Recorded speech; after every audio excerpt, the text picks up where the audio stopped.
Hello and welcome to this Come to Jesus Daily devotional. I trust you are well. Today we continue looking at John 15 and what this teaching on remaining on the vine means for us together. Today's devotional is entitled, "The Spirit Gives Gifts to Make Us Fruitful." Let's read from John 15 verse 5. "I am the vine. You are the branches.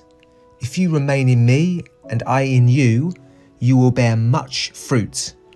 Apart from me, you can do nothing." Verse 8, "This is to my Father's glory, that you bear much fruit, showing yourselves to be my disciples." What's the lesson we're going to learn today? The fruitfulness of the church is made possible in part through the spiritual gifts that Jesus gives to the church. The fruitfulness of the church is made possible in part through the spiritual gifts that he gives to the church. We've been promised that if we remain in the vine, remain in Jesus, we will bear much fruit. Today I want us to briefly consider how our remaining in the vine will result in great fruitfulness.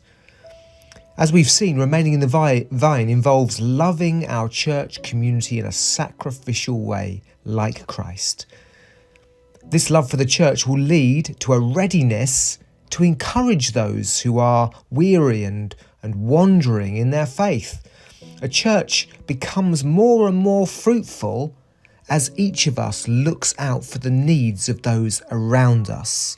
This process is outlined in the book of Hebrews, chapter 10, verses 24 to 25, and let us consider how we may spur one another on towards love and good deeds.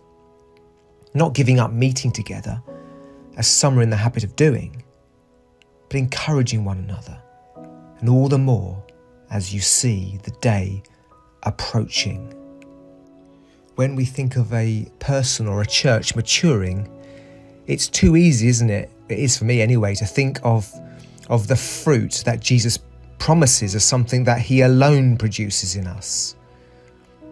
Maybe we have visions of ecstatic times of singing with our hands in the air, and we leave the meeting transformed.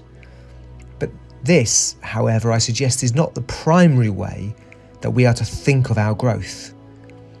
I hope we can see that both the pruning and the fruit are often the result of God working in and through each of us in the church community.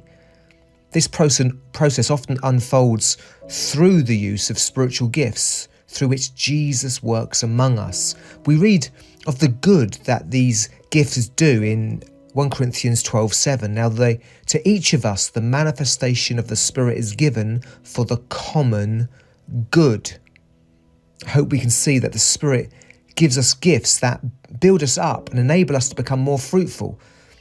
We read of something very similar in Ephesians chapter 4, verse 12 and verses 15 to 16.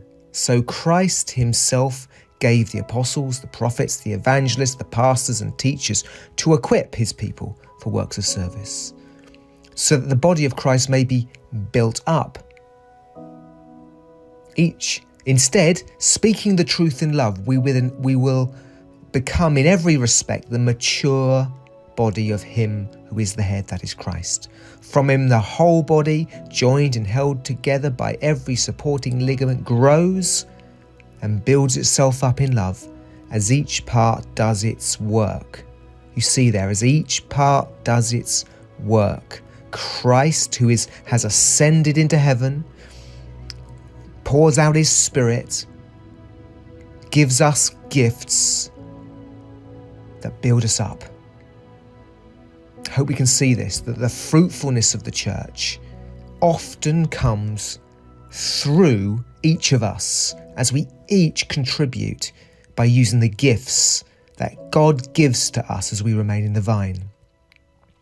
The church is this body. It grows and matures as individuals use their gifts. As we remain in the vine, staying prayerfully close to Christ, we will receive spiritual gifts for the common good and the growth of the church. So in response, The fruitfulness of the church is made possible in part through the spiritual gifts that Jesus gives to the church. As we remain in the vine, the Spirit gives us gifts through which the church becomes more fruitful. Each of us can only be useful in promoting the fruitfulness of the church if we are both close to Christ in the vine and close to one another. Specifically, is our connection to the vine being seen in our connection in a small group? Are we using our love and gifts to encourage those in our community group? Do you understand that you've got such an important part to play to help others to become fruitful? And do you understand, do we understand that I can only become as fruitful as I can be as I remain in the vine by respecting the gifts of others as they come to me? God bless you.